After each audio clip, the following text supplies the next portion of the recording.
Okay, तो जो हमारे कमेंट टैग होते हैं, कमेंट टैग का बेसिकली मकसद यही होता है कि इसमें आप कुछ भी अपनी असिस्टेंस के लिए आप यहाँ पे लिख सकते हैं। फॉर एग्जांपल अगर मैं यहाँ पे इसमें नीचे मैंने एच टैग क्यों यूज किया, तो इसमें हम लिख सकते हैं कि I am using H2 here to enter a heading in my web page. ठीक है, ये अब आपने अपनी असिस्टेंस के लिए लिखा है, लेकिन आप इसको सेव करके देखें, यहाँ पे ये वेबसाइट पे कभी शो नहीं होगा। लेकिन अगर मैं इसका टैग चेंज कर दूं, मैं इसको पी टैग में पुट कर दूं और यहाँ से इसका मैं स्टार्ट टैग भी चेंज करके इसको पी टैग बना दूं, तो अब जब मैं इसको सेव करूंगी तो ये मेरी वेबसाइट पे शो होगा। सी यहाँ पे I am using H2 here to enter heading in my web page, ये क्योंकि मैंने H1 H2 के ऊपर यूज किया था, तो इस वजह से ये H2 के ऊपर शो हो रहा है। लाइन बाय लाइन ये कोड रीड होता है, जो चीज आप जिस सीक्वेंस में एंटर करेंगे वो उसी सीक्वेंस में आपके वेब पेज पे शो होगी। अगर इसी पी को, ये जो पी टैग मैंने यहाँ पे यूज किया है, इसको उठा के मैं यहाँ लास्ट पे एंटर कर दूं, तो ये लास्ट पे शो होगा। यहाँ I am using H2 here to enter heading in my web page. तो सीक्वेंस के साथ इनकी जो सीक्वेंस होती है वो बहुत मैटर करती है। आप किस सीक्वेंस में इसको चला रहे हैं, किस सीक्वेंस में आप टैग ऐड कर रहे हैं, और जिस सीक्वेंस में आप टैग को ऐड करेंगे उसी सीक्वेंस में वो आपकी वेबसाइट पे, वेब पेज पे शो हो जाएगा। यहाँ पे हम एक और टैग यूज कर लेते हैं, HR टैग है। यहाँ पे जो हमने देखा था, इससे हॉरिजॉन्टल लाइन बनती है। ये देख, ये हॉरिजॉन्टल लाइन जो शो हो रही है यहाँ पे, this is due to HR tag. और अगर आप फॉर एग्जांपल इसको रिमूव करना चाहते हैं, या आप इसके बाद कोई टैग यहाँ पे एंटर करें, फॉर एग्जांपल यहाँ पे आप टेक्स्ट लिखते हैं सिंपल, तो वो चीज़ फिर इसके बाद नीचे शो हो जाएगी। ठीक है, तो HR टैग का मतलब ये होता है कि it adds some horizontal line, जिसकी अपनी कुछ पैडिंग होती है, अपनी कुछ डिफाइंड इसकी स्टाइलिंग होती है, उसके हिसाब से ये लाइन ऐड हो जाती है आपके डॉक्यूमेंट के अंदर, और फिर जब आप उसको रन करते हैं तो आपकी वेब पेज पे शो होती है। तो बेसिक टैग्स हमने तकरीबन कर लिए थे कल। इसमें अभी हम देख लेते हैं फॉर्मेटिंग टैग्स। अच्छा, फॉर्मेटिंग टैग जब हम यूज़ करते हैं ना, तो इसके लिए फॉर एग्जांपल हम किसी पैराग्राफ में,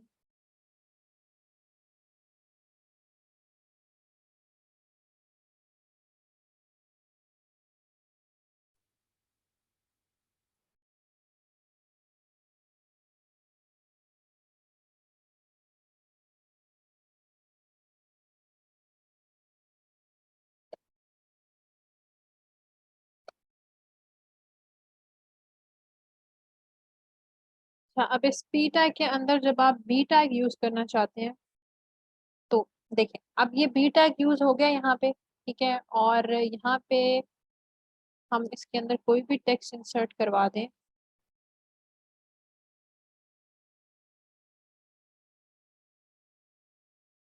ठीक, अच्छा ये अब हमने जो तमाम टेक्स्ट एंटर किया है, इसकी फॉर्मेटिंग और तरह से थी, लेकिन जो टेक्स्ट मैंने बी टैग के अंदर यूज किया, माई फर्स्ट वेबसाइट, वो यहाँ पे बोल्ड होके शो हो रहा है। उसका फॉन्ट साइज भी, फॉन्ट साइज उसका सेम है, लेकिन उसका फॉन्ट वेट जो है वो बाकी फॉन्ट की निस्बत, या जो पीछे टेक्स्ट है उसकी निस्बत चेंज है। हालांकि इसको मैंने पी टैग के अंदर ही रखा है, लेकिन क्योंकि इसको फिर मैंने एडिशनल पी टैग के अंदर डाल दिया था इस टेक्स्ट को, तो इसलिए इसके जो इसका जो विजुअल है या जो इसका फॉन्ट वेट है वो चेंज हो गया हमारे पास। देन वी हैव हेयर, इसमें हम स्ट्रॉन्ग टैग यूज करके देख लेते हैं।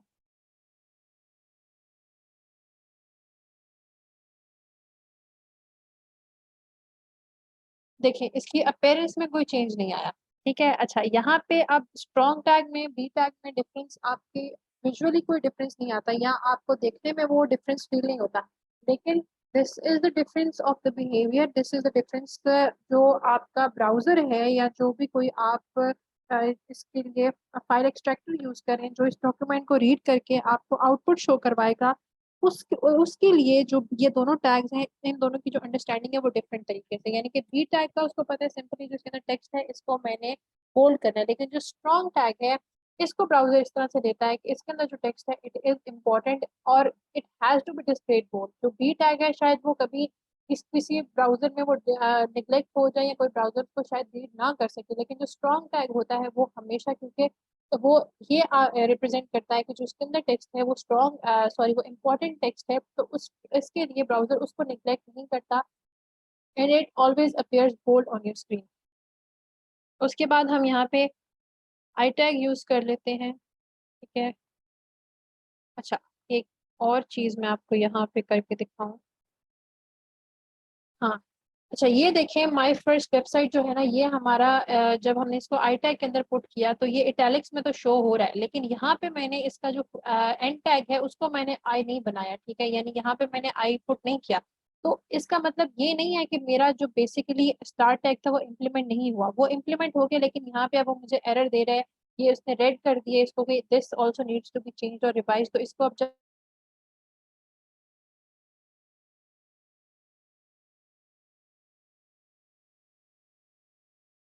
ओके, तो अब हमारे पास बहुत ज़्यादा ज़रूरी है कि हम अपने टैग्स को एंड करें, जहाँ से स्टार्ट करें उसी टैग को हम एंड भी करें, और ये ज़रूरी इसलिए नहीं होता कि आपका जो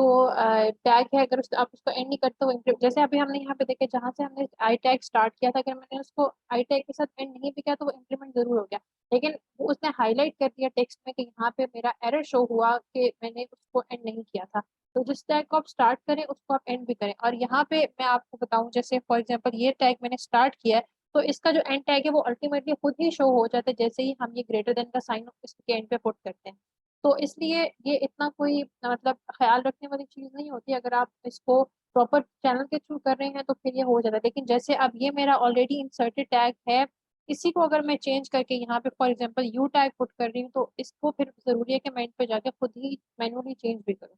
अभी मैंने इसको यू कर दिया तो ये अंडरलाइन हो गया है, ठीक है। और यहाँ पे हम अच्छा एक और टैग देख लेते हैं, यहाँ पे मैं आपको टू इंसर्ट कराएं तो ये अब मैंने वैसे इसके अंदर इसको माय फर्स्ट वेबसाइट ही रहने दिया, लेकिन टू की पावर माय फर्स्ट वेबसाइट हो गया। तो इसका मतलब ये है अगर हम यहाँ पे इसको सिंपली टू कर देते हैं तो this will say two raise to power two, या टू का स्क्वायर हम जो उसको नॉर्मली कहते हैं वो। अब आपने कोई भी चीज़ जो आप इसको सबस्क्रिप्ट में लिखना चाहते हैं तो सबस्क्रिप्ट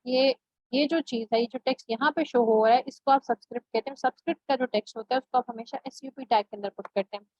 और अच्छा, अब ये बहुत सारे टैग्स हैं जो फॉर्मेटिंग टैग्स है ना, इसमें से मैं आप लोगों को इंकरेज करूंगी कि आप इसमें से ज़्यादा टैग्स को खुद यूज़ करें।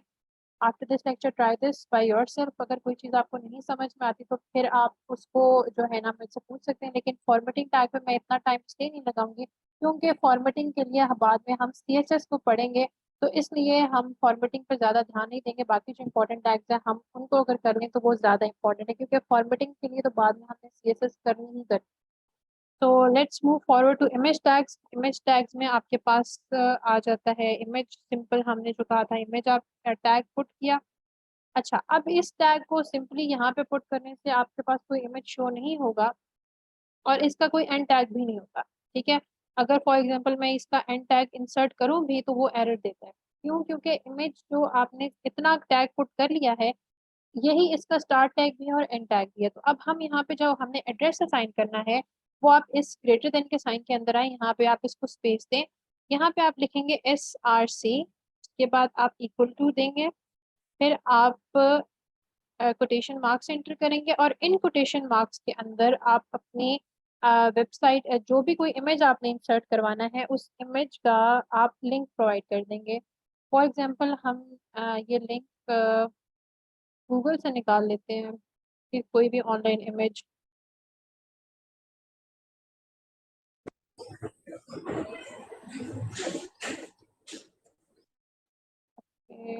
हम यहाँ से इसका जो कॉपी लिंक एड्रेस करते हैं इसको यहाँ से, ठीक है,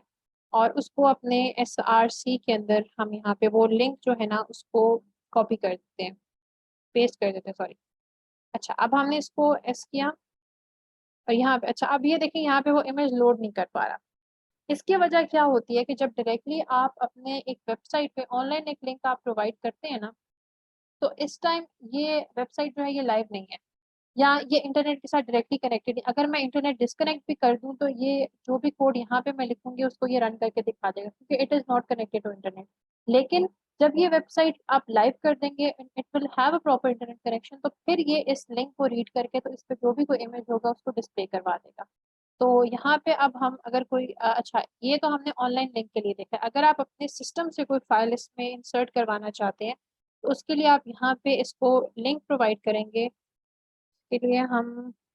अपनी जो फाइल्स हैं उनका, हाँ, यहाँ पे आप आ जाएं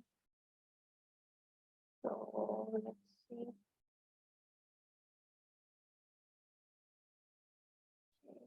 अच्छा ये आपके पास इमेज है फॉर एग्जांपल, ठीक है, आपके सिस्टम में एक इमेज है और उसको अब आप अपने अपने अपने वेब पेज के अंदर किस तरह से शो करवाने, तो इसके लिए आप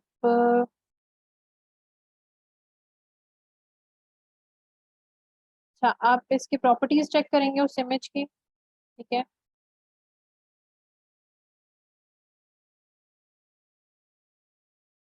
बिल्कुल सिक्योरिटी, और ये उस इमेज का कंप्लीट पास जो है ये आपके पास शो हो जाता है, ठीक है। यहाँ से आप इसको कंट्रोल+C करें और यहाँ पे आप ला के इसको पेस्ट कर दें, तो ये आपका इमेज जो है आपकी वेबसाइट में लोड हो जाएगा, या वो उस इमेज को पुट कर देगा आपकी वेबसाइट के अंदर। या आप जैसे इस इमेज के ऊपर आपने, या इस इमेज पे आप क्लिक करें, तो जो भी कोई इमेज आप पुट करना चाह रहे हैं ना, उसका प्रॉपर लिंक अगर आप ऐड नहीं करते हैं, या उसका जो प्रॉपर पाथ है वो अगर आप उसको, जो असाइन पाथ है, जिस जगह पे, पाथ कहते हैं कि जिस जगह पर आपका इमेज पड़ा हुआ था, जैसे फॉर एग्जांपल मैं इससे आपको एक्सप्लेन कर दूं, ये मेरी सी ड्राइव के अंदर एक फोल्डर है यूजर्स, उसके अंदर एक फोल्डर है एचपी, उसके अंदर एक फोल्डर है डाउनलोड्स, देन डाउनलोड्स के अंदर एक इमेज है ये जिसकी एक्सटेंशन है .jpg। तो this is the complete path, this is the complete address of that image. अगर ये कंप्लीट एड्रेस नहीं होगा तो आपका जो, वो आपकी फाइल है, आपकी जो इमेज है, वो आपकी वेबसाइट पर लोड नहीं होगा। इसी तरह से अगर हम ये वाला इमेज लोड कर लेते हैं, ठीक है, चाहे आप जितने मर्जी इमेजेस ऐड करें अपने वेब पेज के अंदर, उससे फर्क नहीं पड़ता। लेकिन अगर आप उस वेब इमेज का या जो भी कोई आप रिसोर्स ऐड करने जा रहे हैं उसका आप अगर करेक्ट पाथ असाइन, जो असाइंड पाथ है, अगर आप वो यहाँ पे एंटर नहीं करते तो वो आपकी वेबसाइट पे, आपके वेब पेज पे लोड नहीं होगा। अब अगर हमने, जैसे अभी मैंने आपको दिखाया, मैंने 2 इमेजेस चेंज किए हैं और वो पीछे आपके यहाँ पे शो हो रहा है, लेकिन अच्छा अब वो इमेज आपको यहाँ पे इस तरह से क्यों शो हो रहा है, क्योंकि इसकी विड्थ ज्यादा है। अब जब हम इसको स्क्रॉल करते जाएंगे तो जितनी इस इमेज की विड्थ थी उसने इसको उतना एक्सपेंड कर दिया, और अब आप इसको स्क्रॉल करके पूरा इमेज व्यू कर सकते हैं। लेकिन अगर आप,